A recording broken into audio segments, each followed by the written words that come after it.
Exactly. So you could differentiate the good from the bad. And you appreciate things a lot more when you don't have something like, you know, some guys, they get lots of women, so they don't appreciate a good one when she comes. Like, I never had any, really. Same thing with people with money.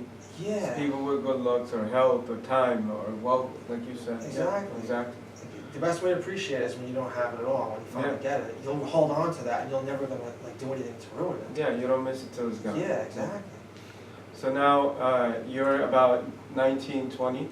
Yeah. And you met this sister. She's helping you with as a support system. Then what happens? Well, she wasn't a sister. Like, she wasn't like Muslim. Right. She was. For us, every person, the whole of humanity is brothers and sisters. Yeah, that's how we see it. Yeah. I mean, whether they're Muslims or not, that's how we're taught. I mean, if we could take any lessons from the story of Adam and Eve, it truly is the lesson that we're one family. Yeah, we are. You know, and biologically.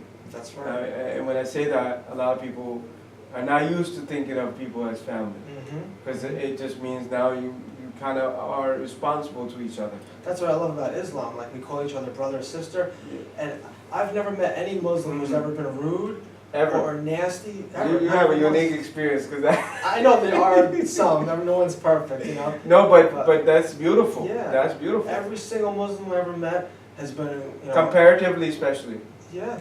Especially comparatively to your other experiences with any other fraternity or any other ways. Okay. Everyone's been extremely nice and cordial and polite, and you know, even you see someone in the street and you know, like, I know he's Muslim, he knows I'm Muslim, he'll say Assalamu alaikum. A complete stranger will say that, and it's happened to me many times. You know, I'm walking with my wife, I don't look Muslim, but they see my wife walking with me with hijab, and they know, okay, I'm Muslim too, and then they say Assalamu alaikum to both of us. Wow. And you know, like, I never had Muslim friends until I converted to Islam, and you know, before that there was always a stereotype, like, you know, Muslims are associated with terrorism, you know, don't hang out with them. You used to listen to a lot of news, or? I listened to a lot of news, but I never like fell into the whole thing. You never believed it? No, people are just people. Many people don't believe it, but they hear it. Yeah, it just drops into their subconscious. Exactly. So it just changes your behavior even if you don't accept it. Well, see, I never had Muslim friends, not because I didn't choose to. I just never knew any. So nobody reached out to you? Yeah, none nobody. Like 18, 19 years, you may have had like neighbors that might have been, or I don't even know if they were, to be honest. So they never. Even if they were, they never reached out to you. Maybe. Well, I lived in Belleville, which is mostly like, there's not any mosque in Belleville. I rarely saw any Muslims. Right. And then even in high school, you don't have any students that you know of. Not that I know of. I mean, maybe far and few between. Maybe you weren't focused on that. Maybe. Yeah, I really didn't even. Yeah. And Muslims are normally in a bubble of their own. Yeah, they don't like to just go out. They're typically introverts, and then they would like to just keep to themselves. And this was way before 9/11 when I was in high school. Okay. So, you know, Islamic, I didn't even know anything about it. It was like, you know, a far off, distant thing. Right. You know, so I didn't associate with anyone who was Right. So especially after 9/11, you're like, okay. Well, even after 9/11, I never thought, well, wow, these people are crazy or anything. I never had any bad blood towards anyone who was Muslim. I just thought, yeah, there are some people who are like, damaging this religion. Right. You know, making everyone look bad, and it's wrong. Like well, I mean, there's 1.2 billion people in the world. They can't all be right? evil. And then even if you take a percentage of a percentage of a percentage. Yeah, it's a very small percentage. It really doesn't make sense. Yeah, it doesn't. And what can you say? I mean, people have misconceptions, and these misconceptions are directed. They're put out there. They are, and it's really sad. Even to this day and age, I hear stuff. You know, people make jokes sometimes. They're just joking around. People I know, but you know, there's a hidden meaning behind it. Like, you know, like it's like they're in these thoughts of like, you know. They're put into them. They're planted. Yeah, exactly. Subconsciously, it's embedded by the media. Yeah. And you know, it's embedded by Muslims who've gone astray, like people associated with terrorism. They damage the religion, and they don't realize it. They think they're doing something good, but they're actually damaging us all. You know, they're making a stereotype blow up into this nuclear bomb. What's interesting is this, right? Yeah. You have someone like the KKK. Yeah.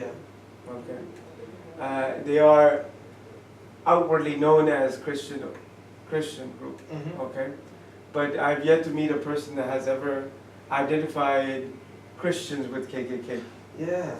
Okay, why not? Because people realize the fact that they are a small, misguided faction Exactly. amongst the many Christians that are very loving and kind. Yep. So similar is the case with Islam. You have people, perhaps there's Taliban, perhaps there's ISIS, which I doubt, by the way, because I feel that a lot of that is even created, and so forth. But that's a different discussion. Yeah. So let's go back to you. Okay. So now how did you start interacting with Muslims? To be honest, it never happened to me until maybe the year 2011. 2011 is the real time that you really. That's the first time I met. Well, I didn't know at the time she was my friend, but she's my wife now. But she was the first Muslim I ever met. So you were friends with her throughout high school? Oh, no. Or you just had a. I just saw her and so forth like that? Yeah, we were in a living situation and we just crossed paths, you know. Okay, so in the same building and so forth like that? Yeah. The student building exactly. and so forth, okay. And, you know, we crossed paths and, you know, we just were friends for like a while and, you know, the Islamic thing was never really brought up, you know. She never said, you know, you should convert. She just kind of... She wasn't religious, you're saying? I'm sorry? She wasn't religious?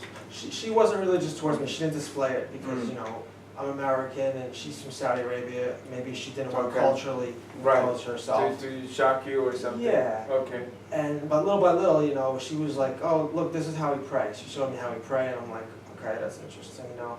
But, you know, sometimes we started getting into debates about, you know, life and about creation and then... So you would have active conversations where she was teaching you about Islam? Little by little. So what were some of the things that she shared that kind of like impacted you? I'm trying to remember, it was so many years ago. Okay. I mean... Well, what is the one thing that you would always say, okay, whenever she shared it, did it always make sense? Did it always have, you know, it left you kind of like unsure about things? How were you reacting towards the conversations? Well, the one thing she always would, actually one of the first things that she like made me aware of is that, you know, like Muhammad, peace be upon him, was the last messenger of Allah, he's the prophet, you know, and these other prophets that you've known about have also been prophets too, because I was under the assumption that, you know, every religion has its own prophet. So, you know, for example, Christianity will say, don't believe in the Jewish prophet Moses. Right. He's wrong. Follow Jesus, or you're going to go to hell. Right. You know, and she would say, you know, Muhammad doesn't preach, peace be upon him, does not preach that the other prophets are false and follow me or you're going to hell. He preaches, yes, they were prophets, as I am too. You know, they were all prophets of Allah. So it doesn't basically alienate the other religions and other prophets. And I was like, wow, that really stuck with me, actually. That was one of the first things I remember now that stuck with me. I'm like, this is not a religion of separation or religion of, you know, we're on the right path, you're all going to hell. It's more about like, you know, what's the truth? Yeah, this is the truth, and, you know, join us, you know, and at the same time, like, you know, these other prophets were legitimate prophets too. Like, we're all part of the same thing. Same family, and, same message, one message. Yeah, one message, believe in one God, and, you know, there's no other worshiping except to worship Him. Some people go astray, like idol worshipers and stuff, but that's another topic. But, of course. So I would debate these with my wife. So, go ahead, you mentioned something earlier about the Catholic Church. Yeah. Share with me, because you mentioned the word idolatry. So it reminds me of the conversation we were having. So go ahead. Well, the other girl I told you about, who was a big part of my life, I met in high school, she tried to get me interested in joining the Catholic Church because she was like, you need religion in your life. So she was very pushy, and she brought you towards the church. Yep, she brought me to a Catholic church. Yep, that's right. Okay. And I go in there, and she's like, you know, just see how you feel, see if you like it, you know, tell me what you think. And, you know, I go in there, and the whole atmosphere, it's like kind of dark. You know, it's gloomy? It's gloomy, yeah. It's like a Gothic building or something? Exactly. All churches are very Gothic. They all feel like it's something macabre about it. Yeah, it didn't feel like holy. I mean, I guess it was kind of holy, but not like light. It just felt like a dark darkness. Yeah, and you need like a human. Okay, so you felt that way, and then I felt that way, and then I see on the wall all these statues, like, Uh-huh. you know, I'm like, what are these statues of? And she's like, these are saints. This is Saint Michael, Saint Anthony, Saint John. Every wall had something like that. Yeah, every church has the statues. Like that's a given. Like Well, I mean, is it Catholic churches mainly that have? Yeah, so basically Yeah. Catholic churches will have it. well, there's different sects of Catholicism. Even between them, there's There ones is, that yeah. don't have it. There- Okay, well, but majority do The have it. majority does. Yeah, I think the ones that don't have it are Jehovah's Witnesses. They don't believe in Mm. praying to. They're kind of like us, but they're a little bit different. But, With that aspect, I Yeah. guess. So go ahead. so I go to the church and I'm like, this doesn't feel right. Like there's people praying to statues, kneeling on the floor with Yeah. their hands like this, praying to this saint to help them. And I say to my friend, why do they got to pray to the statue? Why don't they just talk to God? You see people literally praying to a statue. Yes. They got somebody literally performing an action like a sujood, a prostration. Well, they get on their knees and they're like this. Or typically they get on their knees and okay. And they talk to And the they start statue, talking to the saint. statue. Yeah. As if the statue itself is God. Exactly. Well, they're asking him to To intercede. intercede, yeah, like, Okay. please ask God to help me with this. For example, there's a saint of real estate, I heard. The saint of real estate. That's what I heard, don't quote Okay. me on it for sure, I don't wanna say. Well, it. he's just good at real estate dealings. I guess, I He's don't an know. agent. I just heard that if you wanna have good luck in real estate, you pray to this saint, I don't know if his name is Mark, I don't know, to be honest, I don't know. Okay. I just heard this. There's a lot of saints out there. There's a lot of them, yeah, Like how many we're talking? I don't know, cause I never got too involved with finding What out. what I understood was there's about 365, Really? one for each day, Wow. I and didn't know that's from the pagan side, because even the pagan religions had something similar to that. He did, yeah. I'm not sure if that also corresponds with the Catholicism Some of it today. does. It kinda does. And a lot of it does, but I don't know if it's precisely like that number Mhm. and so forth. So wait, so you're going in there, and the first thing you notice is dark and gloomy, and you got people literally worshiping statues, Yeah. and they're asking this real estate saint to To intercede on their behalf, to basically ask God to bless something I'm doing relating to buying a house, for example. But this is what I heard, I don't know for sure, I don't wanna say, yes, it is that way. Right. But I know for a fact that they do pray to saints in order to ask God for favors, because so first they gotta be in the favor of the saint, I Then they believe gotta- so. I believe so. and then they gotta earn the favor through the saint of God. Yeah, that's what I heard. Okay, So, okay. and that could be a certain kind of, Christianity, there's different kinds. Right, Some of right, them are there's so more many like different, us. yes. Yeah. yes. And when I saw that, I'm like, this is not right, like, this is idolatrism, Idolatry, idolatry. yes. And, they have, like, as if they're offering worship, offerings to the saint. There's like flowers all around the statue, So they will bring people like like candles. flowers and they will put it right next to it? Yeah, Wait, isn't that just to make the saint happy?